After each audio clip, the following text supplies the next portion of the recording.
In a world where gates could open at any time, leading to dungeons with monstrous creatures that could invade our planet, there's one thing that protects us from these creatures, and those are the hunters. Sung Jin-woo, the main character of Solo Leveling, starts out as the weakest hunter, and even though he has a healing factor, and he is a little bit stronger than your average human, he really poses no help in these dungeons to the other hunters. That is until he meets a giant statue in the first dungeon, and we get some pretty crazy things that go down. I won't spoil anything else beyond that, because it would be ruining way too much for you, and you'll be able to see these huge things just in the first few chapters, so I recommend you just dive in. Solo Leveling gets really good in the 30s to 40s range as far as chapters are concerned, but it definitely hooks you really well within the first 10 chapters. In the end, I give the plot B tier. I think it's definitely very enjoyable. I don't think it's overly unique or anything, but it's definitely a fun idea, and it's something that they rolled with and they did extremely well, so the plot is an easy B tier for me.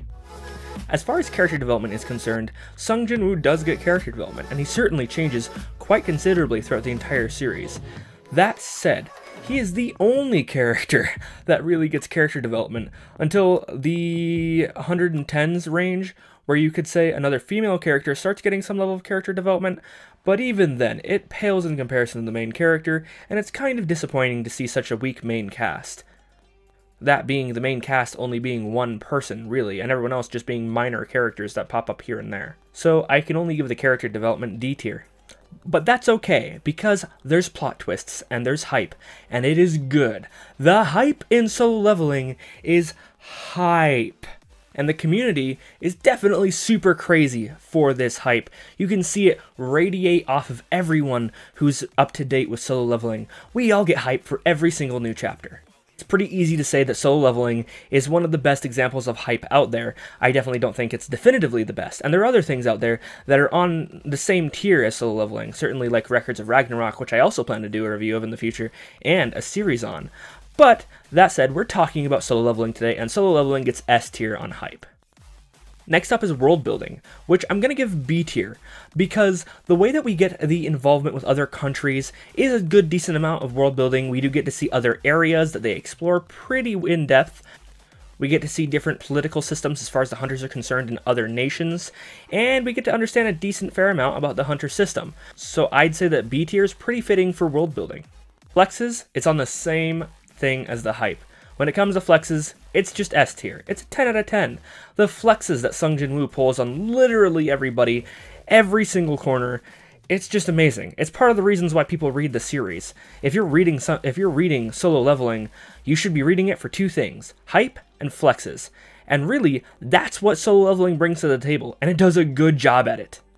Noticing a continuing trend with things I've been reviewing, there's not many manhwa that give you an emotional impact or a theme so much. I do believe that Solo Leveling could develop a theme here in the future, but I've not really noticed one per se so far. Now, I will be docking points for both of these things, but in the end it gets some pretty high scores in other areas, so it'll still be a pretty decent grade.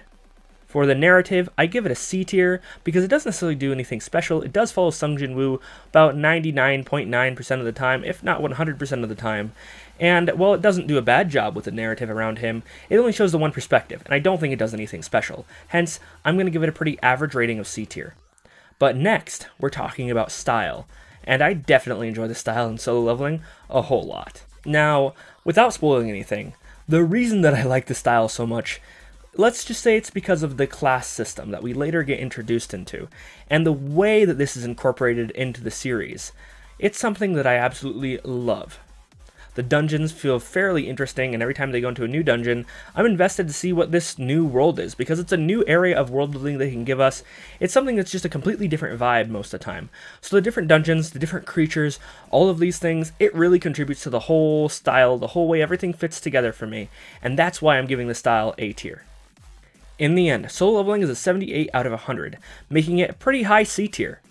And even though it's only a C tier, I love this series so much that in my book it might as well be an A tier, because in my heart I love the flexes, I love the hype, and I just love the energy around solo leveling and the attitude of the community. It's something that we can all be excited about together, and I definitely would recommend it to people who haven't even read manhwa yet. It's a very good first read when it comes to manhwa, and I recommend anyone who wants to start with manhwa, solo leveling is definitely a good place to start.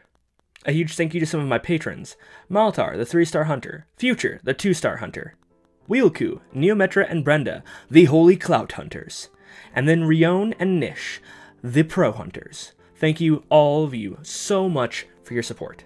Kai-Hen out. I'll see you on the way down the anime abyss next time. Cue the outro.